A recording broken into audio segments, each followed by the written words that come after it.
Hello, 21 Accents fam. Oh, I'm always so happy to be with you and with our coaches. Today, we're talking about best practices. All three of us have been coaching for quite a while. So, the things that we've noticed work best for students around the world who really stick with it and meet their goals, and things that we personally do over time when we're learning our accents. So, it's a lot to put in. We won't get to everything, but yeah, let's dive in. When we talk about what works best for students, I can't think of anything else other than consistency.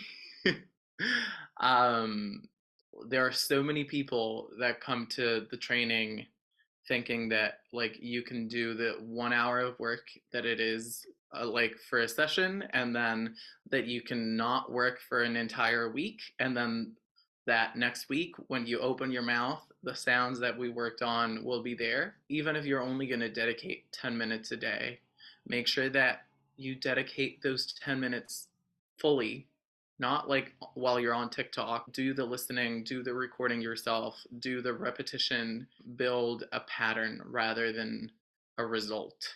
We don't want the quick result. We want the pattern that comes from getting the result many, many times in a row.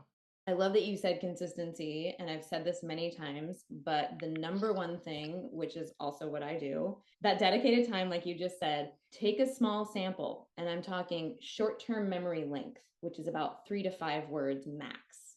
Three is great to start. And put that audio sample in just a free recording software and leave space the same size, paste it, do the same thing 5 or 6 times. And then I'll listen, I'll record myself saying it. I'll listen, I'll record myself saying it in 2 different tracks. And then I'll just listen to that whole thing so I can really hear the difference between what they did and what I did. And I ask people to do it like 3 to 5 times. I will do it. I don't even count how many times I'll do it because I'll hear more different things. You know, maybe the first time you're listening to vowels, and then you're listening to consonants, and then transitions, and then the melody.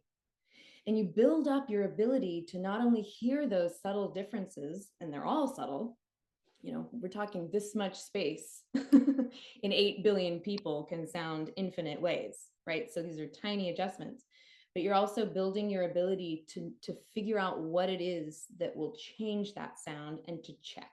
And if you're not checking, then you'll end up back with what feels right, and it'll be what you know already.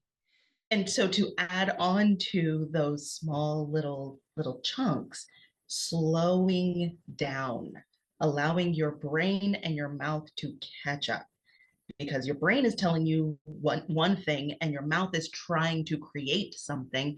But also, where's your breath coming from? Where is it located? Is your voice in your throat? Is it more in your face, in your nose? Is it in your stomach, in your diaphragm? Making sure that everything matches when you're practicing those small little chunks, and then you can pick it up at real time. Something that I find really helpful for my students that are the most successful, we can also stretch our range. So a lot of times going a couple notes higher in pitch or a couple notes lower in pitch can really help you find your American or British or whatever accent you're doing voice. So finding a quality of the accent you're trying to portray that is different from your quality of voice can offer a window into a different voice. I love playing with the placement, placing your hand wherever you need to, and focus on bringing your voice to that location. Focus on feeling the vibration wherever it needs to be. Whatever the accent is that we're teaching, even if it's something that like has a particular amount of energy to it, I still want to teach it in a way that you can relax, because we do everything better when we're relaxed.